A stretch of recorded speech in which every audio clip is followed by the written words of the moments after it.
आणि सुरुवात झालेली आहे. बोला साथियों, आज मुंबई शहर में दिल्ली के लोकप्रिय मुख्यमंत्री माननीय श्री अरविंद केजरीवाल जी और पंजाब के लोकप्रिय मुख्यमंत्री माननीय भगवंत मान जी और उनके साथ राज्यसभा में आम आदमी पार्टी के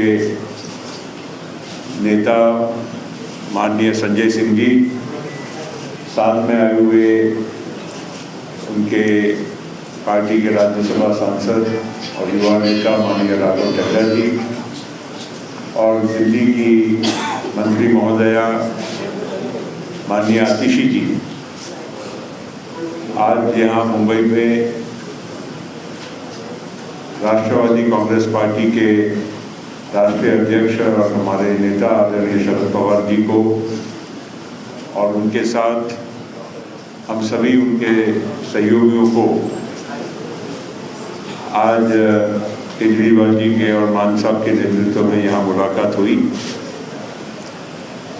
और देश की विभिन्न राजनीतिक गतिविधियों के बारे में चर्चा शीर्ष नेतृत्व ने की और खास करके वर्तमान राजनीतिक परिस्थिति के साथ साथ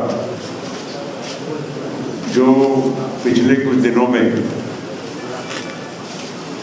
सुप्रीम कोर्ट के माध्यम से सर्वोच्च न्यायालय के माध्यम से जो 5 बेंच की खंडपीठ, जो 5 मेंबर कॉन्स्टिट्यूशन बेंच जो पिछले 8 वर्षों से दिल्ली सरकार की याचिका पर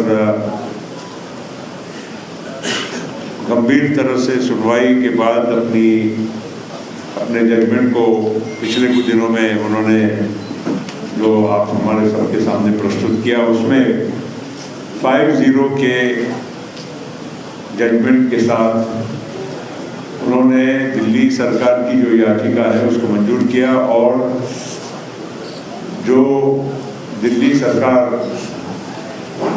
अपने अधिकार के लिए लड़ रही थी, खास करके जो एडमिनिस्ट्रेशन के जो पूरे मुद्दे होते हैं जिसमें दिल्ली सरकार को स्वायत्तता होनी चाहिए, अधिकार होना चाहिए, क्योंकि दिल्ली एक नेशनल कैपिटल रीजन है मगर वहाँ की विधानसभा है और वहाँ के सरकार मुख्यमंत्री महोदय के चुने हुए मुख्यमंत्री महोदय के अधीन काम करती है, तो उनको सारे अधिकार जो मिलने चाहिए एक राज्य सरकार के, खास करके एडमिनिस्ट्रेशन ट्रांसफ़र पोस्टिंग्स के बारे में, वो सुप्रीम कोर्ट ने मंजूर किया। लेकिन उसके पश्चात केंद्र सरकार ने ऑर्डिनेंस लाकर उस सुप्रीम कोर्ट के रूलिंग को एक नए कानून का स्वरूप देने का काम किया और वो ऑर्डिनेंस, स्वाभाविक है कि ऑर्डिनेंस तब तक ही लागू रहता है जब तक वो कॉन्स्टिट्यूशनली पार्लियामेंट में, संसद में उसको पारित नहीं किया जाता है।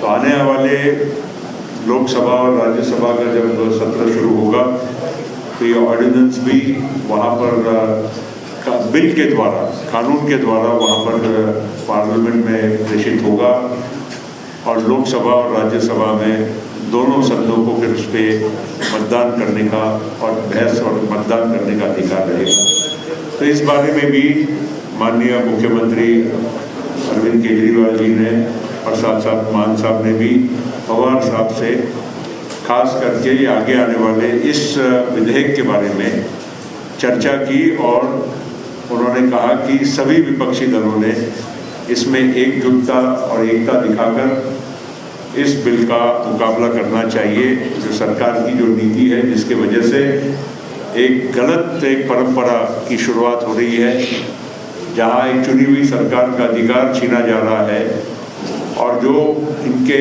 आने के पूर्व जो सरकार थी जिसको कभी इस तरह का कभी कोई समस्या का सामना नहीं करना पड़ा, लेकिन आज केंद्र और राज्य के बीच में जो संघर्ष की वजह से दिल्ली के प्रशासन पर बहुत उसका विपरीत परिणाम हो रहा है। तो उन्होंने पवार साहब को गुजारिश की एनसीपी के नेता के नाते भी और साथ साथ में इस देश के एक वरिष्ठ राजनेता के नाते कि उन्होंने भी इस मामले में एक मत बनाने की पूरे विपक्षी दलों में कोशिश करना चाहिए, ताकि ये बिल को वहाँ पर खास करके राज्यसभा में, क्योंकि लोकसभा की तो संख्या सभी को मालूम है, लेकिन राज्यसभा में संख्या किसी का भी स्पष्ट बहुमत नहीं बनता है और सभी विपक्षी दलों ने, सरकार के बाहर वाले विपक्षी दलों ने एक होकर अगर मतदान किया तो उसका ज़रूर फ़ायदा हो सकता है। तो ये बात आज मुख्यमंत्री महोदय ने पवार साहब के सामने रखी, तो मैं ज़्यादा वक्त न लेते हुए बाकी की बात वही करेंगे। मैं पुनश्च राष्ट्रवादी कांग्रेस पार्टी की ओर से, पवार साहब की ओर से मैं अरविंद केजरीवाल जी का, भगवंत मान साहब का और बाकी आए हुए सभी अतिथियों का हार्दिक स्वागत करता हूँ। सबसे पहले मैं शरद पवार जी का और उनकी पार्टी के सभी नेताओं का तहे दिल से शुक्रिया अदा करता हूँ। आज मैं भगवंत मान साहब और हमारे सभी साथी शरद पवार जी के साथ और उनकी पूरे सभी नेताओं के साथ यहाँ मिलने के लिए आए थे। आप सब लोग जानते हैं कि दिल्ली के लोगों के साथ बहुत अन्याय हुआ है। 2015 में जब हमारी सरकार बनी थी तो 23 मई 2015 को एक सिंपल सा नोटिफिकेशन जारी करके केंद्र सरकार ने दिल्ली सरकार की सर्विसेज की अधिकारियों के ऊपर कंट्रोल करने की सारी पावर छीन ली। 2015 से लेके 23 मई 2015, अब मई 2023 हो गया। 8 साल से हम लोग कोर्ट कचहरी के चक्कर दिल्ली के लोग काट रहे थे। 8 साल के बाद सुप्रीम कोर्ट ने 5-0, संविधान पीठ ने, कॉन्स्टिट्यूशन बेंच ने 5-0 से पूरा का पूरा ऑर्डर दिल्ली के लोगों के हक में दिया कि दिल्ली के लोग जो सरकार चुनते हैं उस सरकार को काम करने का पूरा अधिकार होना चाहिए। अगर वो काम नहीं कर सकती तो दिल्ली के लोगों को चुनाव करने की, सरकार चुनने की क्या फ़ायदा। पूरा हमारे के लोगों के हक में दिया कि दिल्ली के लोग जो सरकार चुनते हैं उस सरकार को काम करने का पूरा अधिकार होना चाहिए। अगर वो काम नहीं कर सकती तो दिल्ली के लोगों को चुनाव करने की, सरकार चुनने की क्या फ़ायदा। पूरा हमारे हक में आया। लेकिन जो लड़ाई 8 साल में हमने जीती, 11 मई को ऑर्डर आया, 19 मई को 8 दिन के अंदर इन्होंने ऑर्डिनेंस लाके उसको ख़त्म कर दिया। सारी पावर वापस, उन्होंने कहा कि केंद्र सरकार के पास या केंद्र के एलजी के पास सारी पावर होगी। तो जैसा अभी एक्सप्लेन किया कि अब ये बिल के रूप में आएगा पार्लियामेंट में, तो हम पूरे देश में एक एक पार्टी के पास जा रहे हैं, उनसे निवेदन कर रहे हैं कि दिल्ली के लोगों के साथ न्याय होना चाहिए। दिल्ली के लोगों के लिए समर्थन मांग रहे हैं कि जब ये संसद में बिल आएगा तो इसको बिल को हराना है। तो मैं एनसीपी का, पूरी पार्टी का, शरद पवार साहब का खास तौर से तहे दिल से शुक्रिया अदा करता हूं कि उन्होंने पूरा समर्थन देने की हमें आश्वासन दिया है कि जब ये बिल राज्यसभा में आएगा तो राज्यसभा में इस बिल को पास नहीं होने देंगे। जैसा भी प्रोफेसर पटेल साहब ने बताया कि राज्यसभा के अंदर किसी भी पार्टी का स्पष्ट बहुमत नहीं है, तो अगर नॉन बीजेपी सारी पार्टियां इकट्ठी होती हैं तो ये बिल गिर सकता है। पहली चीज़ ये कि ये दिल्ली की लड़ाई नहीं है। दिल्ली के लोगों के साथ जो हो रहा है ये पूरे फेडरल स्ट्रक्चर की लड़ाई है। जिस तरह से पूरे देश के अंदर किसी भी राज्य में अगर वहाँ के लोग नॉन बीजेपी पार्टी को वोट देके उसकी सरकार बनाते हैं तो भारतीय जनता पार्टी की केंद्र सरकार उनके साथ 3 बर्ताव करती है। पहला, या तो उनके विधायकों को खरीद के उनकी सरकार गिरा देती है और बीजेपी की सरकार बना लेती है। दूसरा, या फिर ईडी और सीबीआई को भेज के उनके विधायकों को डरा के, धमका के, पार्टी को तोड़ के, सरकार को तोड़ के उनकी सरकार गिरा देती है और अपनी बीजेपी की सरकार बना लेती है। और तीसरा, अगर ना बिके ना टूटे तो फिर अध्यादेश लाके, ऑर्डिनेंस लाके गवर्नर के जरिए उनको काम नहीं करने दिया जाता। ये देश के लिए बहुत खतरनाक स्थिति है और मैं समझता हूँ महाराष्ट्र के अंदर आप सब लोग इसके भुक्तभोगी हैं। हमने कुछ महीने पहले देखा कि यहाँ पे किस तरह से जनता के द्वारा चुनी गई सरकार को किस तरह से ईडी के द्वारा, सीबीआई के द्वारा, पैसों के द्वारा तोड़ के, एमएलएस को तोड़ के और पूरी सरकार को गिरा दिया गया। ये देश के लिए अच्छी परिस्थिति नहीं है कि अगर केंद्र सरकार, अगर उन्होंने मैसेज दिया है कि अगर कोई बीजेपी को वोट नहीं देगा, बीजेपी की सरकार नहीं बनाएगा, तो हम सरकार चलने नहीं देंगे या सरकार तोड़ देंगे। ये देश के लिए बहुत खतरनाक स्थिति है। तो हम पूरे देश के लोगों के पास जा रहे हैं, लोगों को जोड़ रहे हैं। लोग पूछते हैं ये विपक्ष की एकता है क्या? ये पक्ष और विपक्ष की बात नहीं है, ये देश की बात है, देशभक्तों की बात है। देश, जितने इस देश के अंदर देश को चाहने वाले लोग हैं, जितने इस देश के अंदर देश को चाहने वाली पार्टियां हैं, उन सबको इकट्ठा कर रहे हैं हम लोग। तो जितने देश को चाहने, कोई देश को चाहने वाला व्यक्ति ये नहीं बोल सकता कि भाई इस तरह से चुनी हुई सरकारों को तोड़ के, खरीद के, अध्यादेश जारी करके काम ना करने दिया जाए।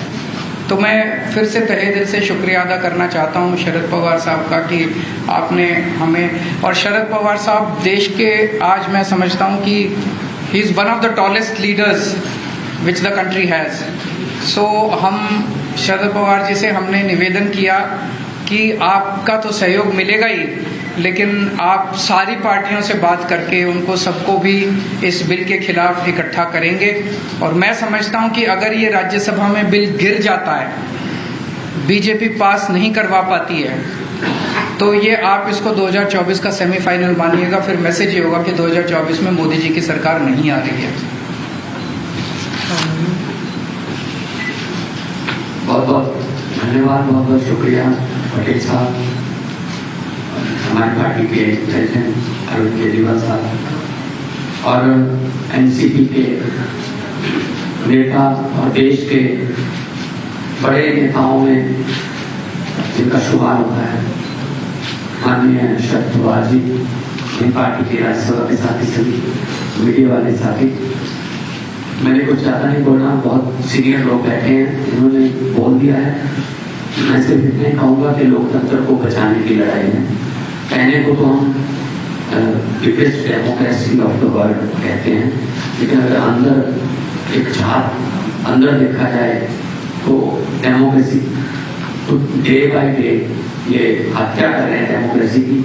चाहे वो मीडिया के जरिए करवा रहे हो, चाहे वो किसी को एमएलए को तोड़ के, खरीद के करवा रहे हैं, चाहे किसी को गिरफ्तार करके सीबीआई की घर से करवा रहे हैं। जो गवर्नर हैं देश में वो स्टार कंपेनर बन चुके हैं बीजेपी के, और जो राजभवन है वो इनके हेड ऑफिस बन चुके हैं बीजेपी के। गवर्नरों से हर रोज हिसाब मांगा जाता है कि कितनी बार काम किया आपने चुने हुए मुख्यमंत्री को। अगर कोई गवर्नर कहता है कि मैं 3 दिन काम नहीं कर पाया, तो उसकी गवर्नरी भी खतरे में हो जाती है कि आपको किस चीज के लिए लगाया था।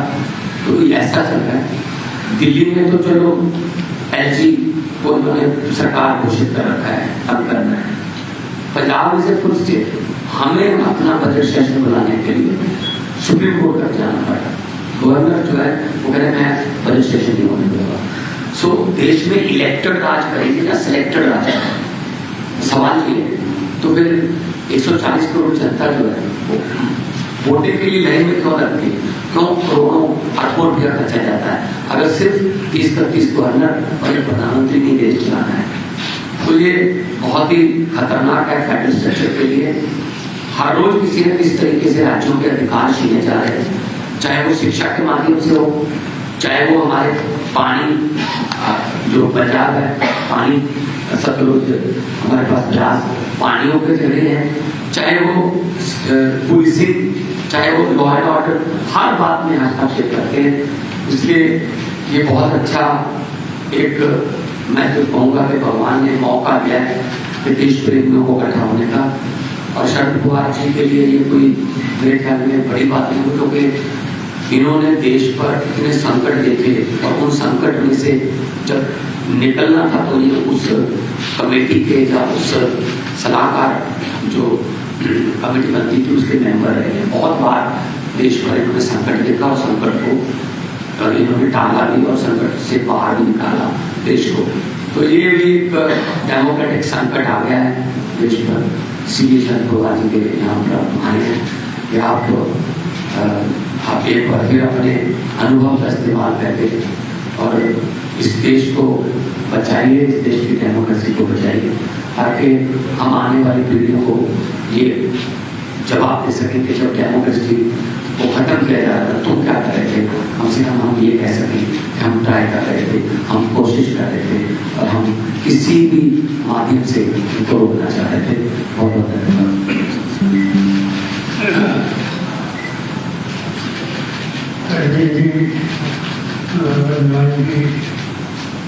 उनके साथ करे हुए हमारे साथी दोस्तों, आज की जो प्रेस कॉन्फ्रेंस थी ये बड़ी इम्पोर्टेंट प्रेस कॉन्फ्रेंस है, क्योंकि प्रेस कॉन्फ्रेंस से पहले हम साथियों के साथ देश के सामने इतनी समस्या पैदा हुई तो दिल्ली के और पंजाब के मुख्यमंत्री अच्छी तरह से इसमें दिल्ली का है क्या मानते हैं, हम मानते हैं कि ये पार्लियामेंट्री डेमोक्रेसी बचानी है या नहीं, क्योंकि जो आघात हो रहा है दिल्ली में तो पार्लियामेंट्री डेमोक्रेसी सिस्टम पर आघात हो रहा है। देश में प्रजातंत्र में सुनकर आई हुई सरकार वो राज करेगी, वो डिसीजन देगी क्या ऑफर के लोगों के थ्रू इलेक्टेड डॉलर की काम है क्या, उनकी नीति क्या है, इस पर बहस करने का समय नहीं। ये समय है प्रजातंत्र बचाने, पार्लियामेंट्री डेमोक्रेसी बचाने के लिए और आम जनता का वोट लेकर अपनी सरकार बनाने का जो अधिकार है कि आम जनता के वोट देने का अधिकार वो बचाने के लिए आज अजीत जी श्रीमान साहब यहाँ आए हैं इसमें समर्थन मांगने के लिए। और मेरा कहना इतना है मेरी पार्टी की तरफ से, साथियों की तरफ से और उन्हें पूरा विश्वास है कि वाराणसी की जनता भी जो अजीत जी ने सुझाव दे दिया इसका समर्थन करेगी।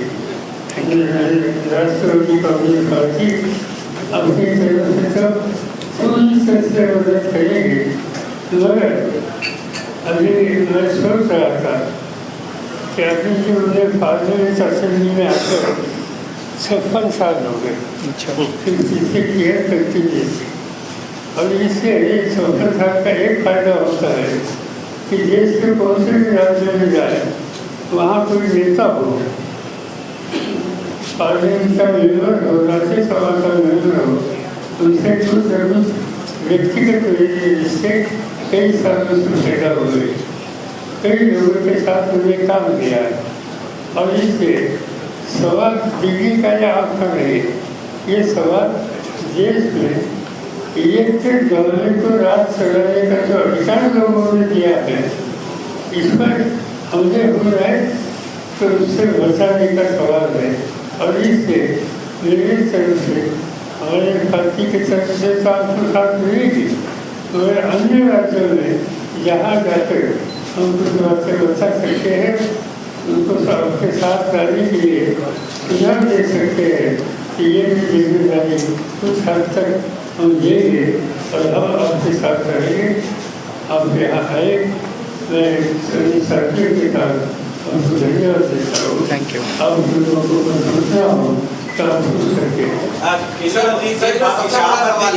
बड़ा सवाल ये कांग्रेस पार्टी ने अब तक मन इस मुद्दे पर नहीं बनाया है, आपका क्या आप भी कांग्रेस पार्टी के इस मुद्दे पर बात करेंगे क्योंकि उनकी स्थिति साफ नहीं है?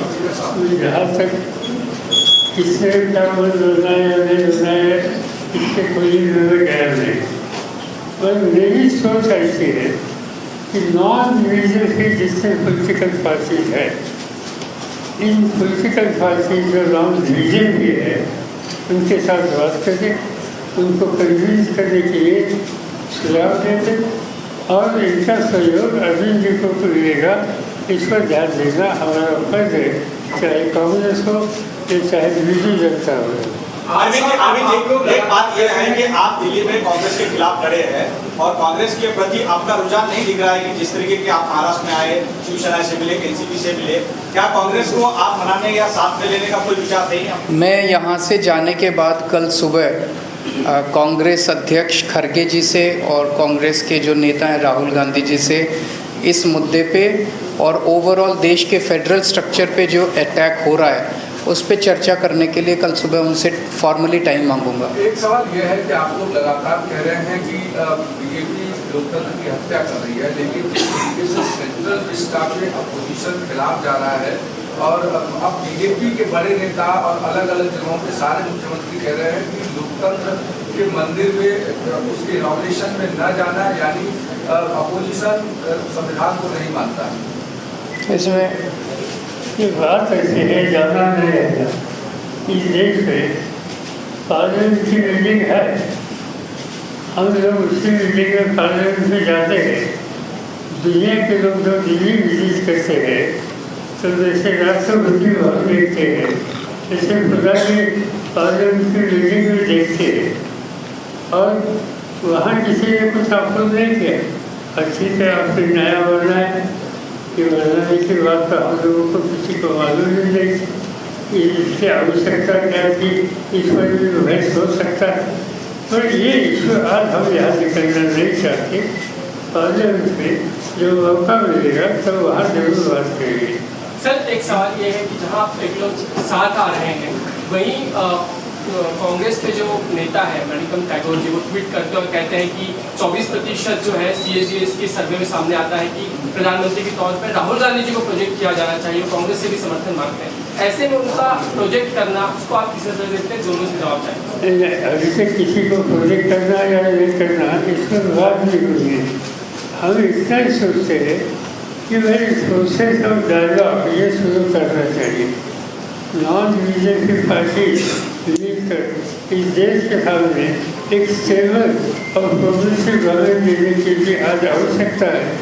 इसमें कुछ मदद कर सकते हैं तो करने की आवश्यकता है, मगर इस पर न हमने अरविंद जी से बात की न कांग्रेस से बात की। जब समय आएगा तो जरूर बात करेंगे कि मगर हम सब के मन में नेशनल इंटरेस्ट ये सबसे ज़्यादा प्रायोरिटी है।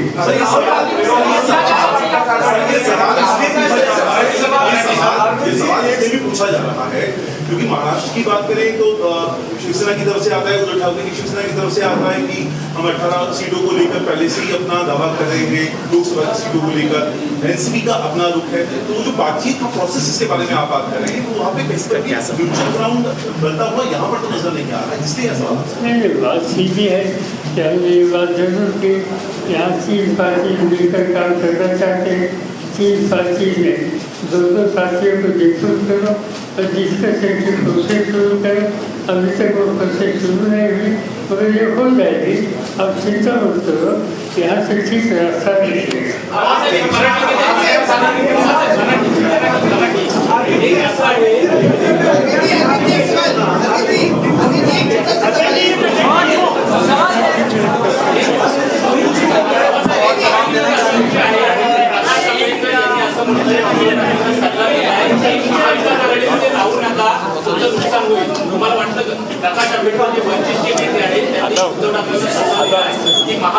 वंचितच्या आता उत्तर कशासाठी देत आहे?